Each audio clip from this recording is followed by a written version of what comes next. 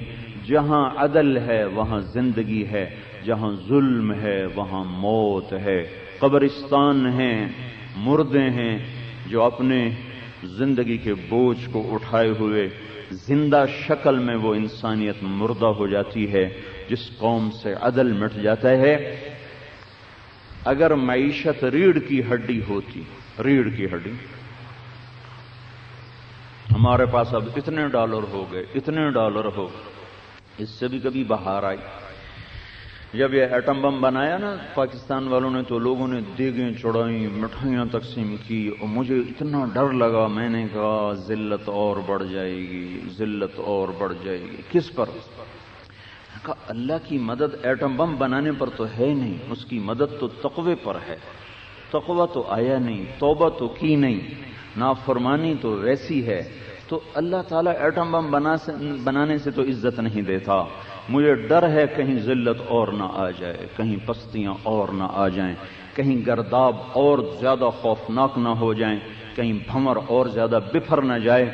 تو وہی ہوا، میں کوئی نجومی تو نہیں ہوں، قرآن کا علم بتاتا ہے ظہر الفساد فی البر والبحر بما کسبت ایدی الناس ضرب اللہ مثلا قریۃ کانت آمنۃ مطمئنہ یأتیها رزقها رغدا من كل مکان فکفرت بانعم اللہ فاذاقها اللہ لباس الجوع والخوف بما كانوا يصنعون الا ان عادا كفروا ربهم الا بعدا لعاد قوم هود الا ان ثمود كفروا ربهم الا بعدا لثمود الا بعدا لمدین کما بعدت ثمود۔ یہ ساری قرآن کی تاریخ بتاتی ہے، جب قوموں کے عمل بگڑے تو اللہ پاک نے ان پہ عذاب کے کوڑے برسا دیے۔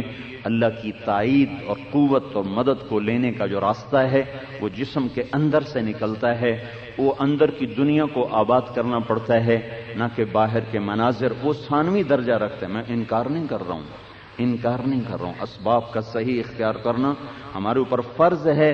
آپ دیکھتے نہیں اللہ کے نبی دو جہان کے سردار ہیں، لیکن مکہ سے مدینہ جاتے ہوئے چھپ کے نکلے، غار ثور میں چھپے، 3 راتیں چھپے رہے، 2 دن چھپے رہے، پھر راستہ تبدیل کیا، پھر لمبا راستہ لے کر آپ مدینے کی طرف تشریف لے گئے۔ اسباب کا صحیح اختیار کرنا ہمارے ذمے ہے، لیکن اسباب کو ارباب بنا لینا یہ ہماری تباہی اور ہلاکت ہے۔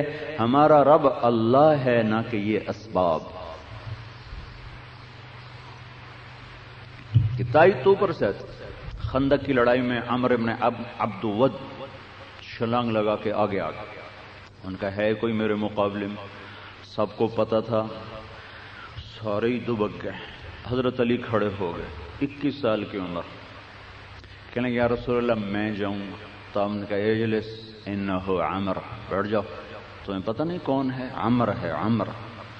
اس نے پھر نعرہ لگایا، ہے کوئی میرے مقابلے میں؟ پھر کوئی نہیں کھڑا ہوا، پھر حضرت علی کھڑے ہو گئے، یا رسول اللہ میں جاؤں؟ کہا بیٹھ جاؤ، تمہیں پتہ نہیں کون ہے یہ؟ عمر ہے۔ پھر اس نے کہا وہ تمہاری جنت کہاں ہے جس کے شوق میں تم مرنے کے دعوے کرتے ہو، شہادت کے متمنی ہوتے ہو؟ پھر حضرت علی کھڑے ہو گئے، یا رسول اللہ میں جاؤں؟ آپ نے کہا بیٹھ جا، یہ عمر ہے۔ تو حضرت علی نے کہا وَإِن كَانَ عَمْرًا، عمر ہے تو پھر کیا ہوا؟ دو باتوں میں ایک تو میرا نصیب ہوگا، تو آپ مجھے بھیج دیں، آپ مجھے بھیج دیں۔ تو اللہ کے نبی اسباب کی رعایت فرما رہے ہیں، اسباب کی رعایت، اس لیے تو علی کو بٹھا رہے ہیں، نہیں بیٹھو بیٹھو بیٹھو، تمہارا اس کا جوڑ کوئی نہیں، مقابلہ کوئی نہیں، یہ اسباب کی رعایت میں ارشاد فرما رہے ہیں۔ آگے جب توکل اللہ پہ ہو جاتا تو پھر اسباب خود بخود سمٹ جاتے ہیں، سکڑ جاتے ہیں، بدل جاتے ہیں، اللہ تاثیر بدل دے، اللہ قوت کھینچ لے۔ جب ابراہیم علیہ السلام اوپر اٹھے تو جبریل نے آ کر کہا مدد کروں، کہ تمہاری نہیں، تمہاری ضرورت نہیں، اللہ کی ضرورت ہے۔ تو پھر اللہ تعالیٰ نے آگ کو بجھایا نہیں، بھڑکتی آگ میں سے جلنے کی تاثیر کو نکال لی۔ وہ اپنی قدرت کو قرآن کے واقعات میں ظاہر کر کے ہم پہ یہ تاثر جمانا چاہتا ہے کہ اسباب اختیار کرو، نتیجہ اللہ پہ رکھو۔ ساری دنیا کی کیمسٹری اب فیل ہو چکی ہے کہ ایک وجود ہے اور اس وجود پہ آگ اپنا کیمیکل ریئیکشن کرنے سے عاجز ہو رہی، اس کو جلانا چاہیے، کیوں نہیں جلا رہی؟ پر مارا پانی کا چشمہ باہر، دوسرا پر مارا انار کا درخت باہر، سارا باٹنی کا علم اللہ تعالیٰ نے فیل کر دیا۔ آگ میں انار کا درخت اگتے ہی پھل دینے لگا، ساری باٹنی فیل ہو گئی اور ساری کیمسٹری فیل ہو گئی۔ اور جبریل نے یہاں سے پکڑا حضرت مریم کو، یہاں سے اور ایسے پھونک ماری، تو اس پھونک کا حمل سے کیا تعلق؟ فحملتہ، وہیں حمل ہوا اور وہیں جا کے بچہ جنا گیا۔ ساری کی ساری جو زولوجی کا علم ہے اللہ تعالیٰ نے فیل کر کے رکھ دیا کہ لاؤ اس کی کوئی دلیل لے کے آؤ کہ یہ کیسے ہو گیا، یہ کیسے ہو گیا۔ فأجاءها المخاض إلى جذع النخلة قالت يا ليتني مت قبل هذا وكنت نسيا منسيا، وہاں بیٹھی رو رہی یا اللہ یہ کیا ہوگا، یا اللہ یہ کیا ہو گیا۔ ان واقعات سے اللہ ہمیں اپنی طرف متوجہ کرنا چاہتا ہے۔ میں یہ عرض کر رہا ہوں آپ بھائیوں کے ساتھ اس ملک کی 3/4 تقدیر وابستہ ہے، 1/4 تقدیر باقی شعبوں سے وابستہ ہے، 3/4 آپ سے وابستہ ہے۔ اگر یہ معیشت ریڑھ کی ہڈی ہوتی تو اللہ کا نبی جو شفیق ترین نبی ہے وہ کبھی اپنی اولاد کے لیے یہ دعا نہ کرتا، یہ دعا ہے۔ اگر یہ تصور ٹھیک ہو تو پھر یہ بد دعا ہے، اگر معیشت ریڑھ کی ہڈی ہے تو پھر یہ فرمان نبوی بد دعا ہے، اور اگر کوئی اور چیز ریڑھ کی ہڈی ہے تو پھر یہ دعا ہے اللہم اجعل رزق آل محمد قوتا، اے میرے رب آل محمد کی روزی تھوڑی کر۔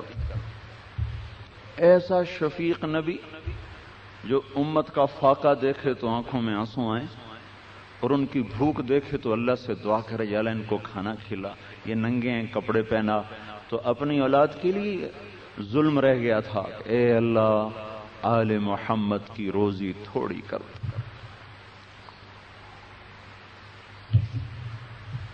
حضرت فاطمہ رضی اللہ تعالیٰ عنہ بیمار تھے، ان کا حال پوچھنے کے عمران بن حسین ایک صحابی ساتھ دروازے پہ دستک دے کر کہا بیٹی میں اندر آ جاؤں، میرے ساتھ عمران بھی ہیں۔ تو انہوں نے عرض کی یا رسول اللہ میرے گھر میں تو چادر بھی کوئی نہیں جس سے سر چھپا سکوں۔ تو آپ نے اپنے کندھے سے چادر اتار کے اندر کہ بیٹا اس سے پردہ کر، اس سے پردہ کیا۔ جب اندر آئے تو حال پوچھا تو باپ کی قربت سے رو پڑی کہ یا رسول اللہ پہلے بھوک سی، روٹی کوئی نہ تھی، اب بیماری آئی ہے، دوا کوئی نہیں۔ تو آپ نے گلے لگا لیا اور آپ بھی رونے لگے، جس کو طائف کے پتھر نہ رلا سکے یہاں رو پڑے۔ کہا بیٹی حونی علیک والذی نفسی بیدہ ما ذقت من 3 ایام ذواقا، اس ذات کی قسم جو میری جان کا مالک ہے، اس ذات کی قسم جس نے تیرے باپ کو نبی برحق بنایا ہے، آج 3 دن گزر چکے میں نے روٹی کا ایک لقمہ نہیں چکھا۔ والذی بعث اباک بالحق، اس رب کی قسم جس نے تیرے باپ کو دین حق دیا ہے اور رسول بنایا ہے، 3 دن گزر چکے میں نے ایک لقمہ نہیں کھایا۔ اگر میں چاہتا تو یہ پہاڑ میرے لیے سونا چاندی بنا دیے جاتے. میرے رب نے مجھ سے کہا بنا دوں سونا چاندی. میں نے کہا نہیں مجھے نہیں چاہیے, مجھے نہیں چاہیے. پھر آپ نے فرمایا فاطمہ تیری عزت کے لیے اتنا ہی کافی ہے کہ تو جنت کی عورتوں کی سردار ہے. ہمیں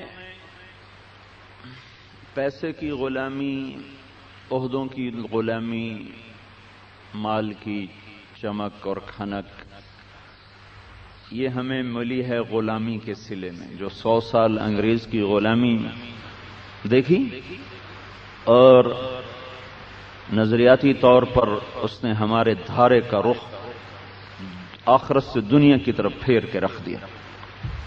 ہم نے میدان جنگ میں بڑی شکستیں کھائی ہیں, کو آج نہیں شکست کھا رہے. شکست کھانا کوئی بڑی بات نہیں ہے. اللہ نے حضرت محمد صلی اللہ علیہ وسلم جیسی ہستی اور گرد صحابہ کی مقدس جماعت جن جیسا دنیا میں کوئی پیدا نہ ہوگا, احد کی لڑائی میں شکست ہوگی.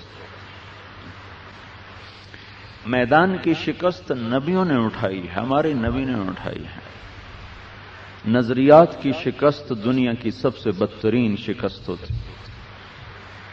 یہ پچھلے 100 سال سے ہوا ہے کہ ہمارا رخ بدل گیا ہے.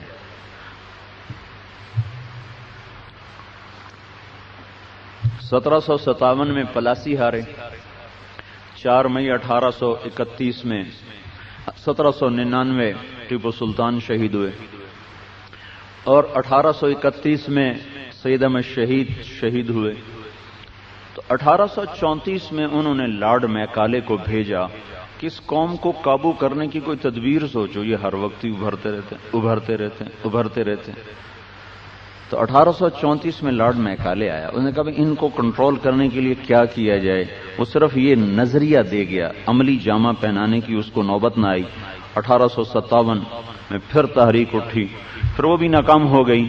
تو اس کے بعد W ہنٹر کو لایا گیا کہ اس نسل کو کنٹرول کرنے کا کیا طریقہ اختیار کیا جائے. اس نے پھر 1 سال کے سروے کے بعد اس کی جو تھی مجلس عمل, اس نے اس کو رپورٹ دی کہ ان کو قرآن سے کاٹ دیا جائے, قرآن سے ناآشنا کر دیا جائے, اور اپنا نظام تعلیم ان کو دیا جائے. 50 سال میں ہماری جھولی میں ہوں گے. میں گلہ بھی کروں تو بجا ہے, آپ ہری پور کا سب سے ذہین طبقہ ہیں, لیکن قرآن کی ایک آیت سے ناآشنا. جب اللہ کہتا ہے یا ایھا الذین آمنو, تو اس کے بعد کچھ آپ سے کہنا چاہتا ہے, کسی چیز سے آپ کو روکنا چاہتا ہے, کسی چیز کی آپ کو دعوت دینا چاہتا ہے. کبھی خیال آیا کہ مجھے کیا کہہ رہا ہے؟ ایک دن میں نے دیکھا کہ اللہ ہم سے کیا چاہتا ہے, وہ کتنا کچھ چاہتا ہے. تو آپ یقین مانے میں حیران ہوا. کل 99 دفعہ اللہ نے کہا ہے یا ایھا الذین آمنو, اے ایمان والو یہ کر لو یہ چھوڑ دو. 99. پھر میں نے دوبارہ غور کیا کہ اس میں تکرار کتنا ہے. یا ایھا الذین آمنوا اتقوا اللہ حق تقاتہ, یا ایھا الذین آمنوا اتقوا اللہ ولتنظر نفس ما قدمت لغد واتقوا اللہ, یا ایھا الذین آمنوا اتقوا اللہ وآمنوا باللہ ورسولہ. ایک ہی حکم کا تکرار, اتقوا اللہ اتقوا اللہ اتقوا اللہ. تکرار کو نکال دیں تو پیچھے ٹوٹل کوئی 50 باتیں ہیں جو دنیا اور آخرت کی تمام عزتوں اور کامیابیوں کا وہ زینہ ہے. یہ کر لو یہ چھوڑ دو تو دنیا بھی تمہاری ہے آخرت بھی تمہاری ہے. آپ نے فرمایا یا ابا سفیان جئتکم بکرامت الدنیا والآخرہ, ابو سفیان میں تمہارے پاس دنیا اور آخرت کی عزتیں لے کر آیا. لیکن یہ کتنے دکھ درد کی بات ہے کہ اتنا پڑا ہوا اتنا فہیم طبقہ بھی قرآن کے پیغام سے ناآشنا ہے. رمضان میں مسجد بھری ہوتی ہے, تراویح ہو رہی ہوتی ہے, ہزاروں آدمی ایک مسجد میں کھڑے ہوتے ہیں, کسی ایک کو بھی نہیں پتا ہوتا کہ اللہ کیا کہہ رہا ہے, اللہ کیا کہہ رہا ہے.